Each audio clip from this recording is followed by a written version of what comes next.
नमस्कार दोस्तों जब हम स्वामी विवेकानंद की जीवनी पढ़ते हैं या किसी भी महापुरुष की जीवनी पढ़ते हैं तो हमारे मन में यही सवाल उठता है कि ये लोग इतने महान कैसे बने। और स्वामी विवेकानंद जी के पास ऐसी कौन सी शक्ति थी और वह शक्ति उन्हें कब और कहाँ मिली, जिस शक्ति के दम पर उन्होंने पूरी दुनिया को यानी भारत से लेकर के अमेरिका, यूरोप, लंदन आदि अन्य देशों में अपना ज्ञान का परचम लहराया और वह विश्व विजेता कहलाए। स्वामी विवेकानंद जी ने अपने देश में भ्रमण के दौरान लिखे गए पत्रों में अपने अतीत से जुड़ी कुछ बातों का जिक्र किया है। वे लिखते हैं कि मैं बचपन में बहुत शरारती था, अपने साथियों के बीच कोई भी शरारत करने में सबसे आगे रहता था। स्कूल में पढ़ते समय मेरी प्रकृति धर्म प्रणव थी, यानी मेरा झुकाव धर्म के प्रति था बचपन से। वे कहते हैं जब मैं बालक था तो कलकत्ता शहर में सत्य की खोज में मैं यहाँ वहाँ घूमता था। लंबे लंबे भाषण सुनकर मैं वक्ताओं से सवाल करता था कि क्या आपने ईश्वर के दर्शन किए हैं। ईश्वर के दर्शन के सवाल पर बहुतेरे वक्ता चौंक उठते थे। एकमात्र श्री रामकृष्ण परमहंस ने कहा था कि हाँ, मैंने ईश्वर के दर्शन किए हैं और मैं तुम्हें भी उनका दर्शन करने की राह दिखा सकता हूँ। स्वामी विवेकानंद कहते हैं कि जब मैं रात को सोने के लिए आंखें बंद करता था तो मुझे अपनी भौहों के बीच एक ज्योति बिंदु दिखाई देती थी और अपने मन में तरह तरह के परिवर्तन भी महसूस करता था।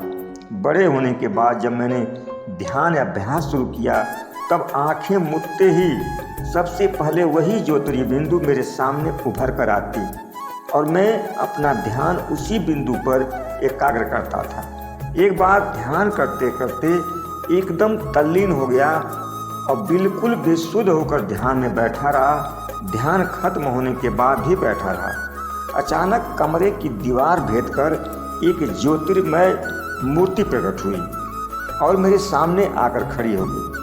चेहरे पर कांति, बिल्कुल शांत सन्यासी, हाथ में दंड कमल लिए हुए। वे कुछ देर मेरी तरफ देखते रहे। मैं उन्हें अवाक दृष्टि से निहारता रहा।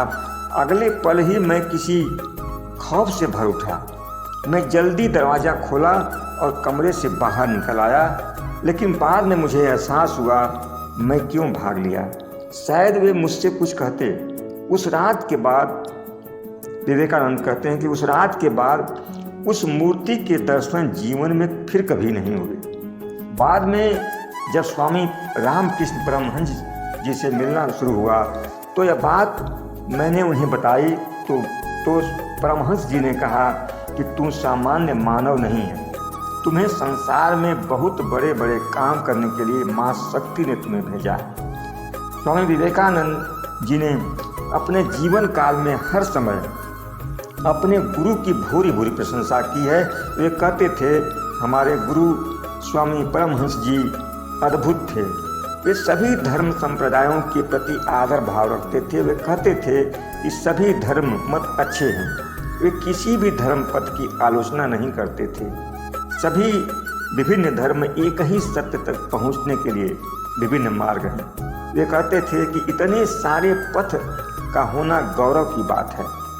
पथ की संख्या जितनी अधिक होगी उतने ही असीम मौके लोगों को मिलेंगे।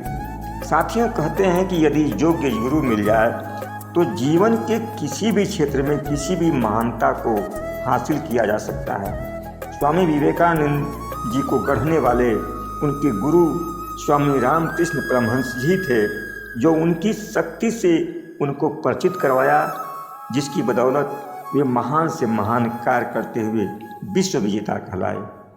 धन्यवाद।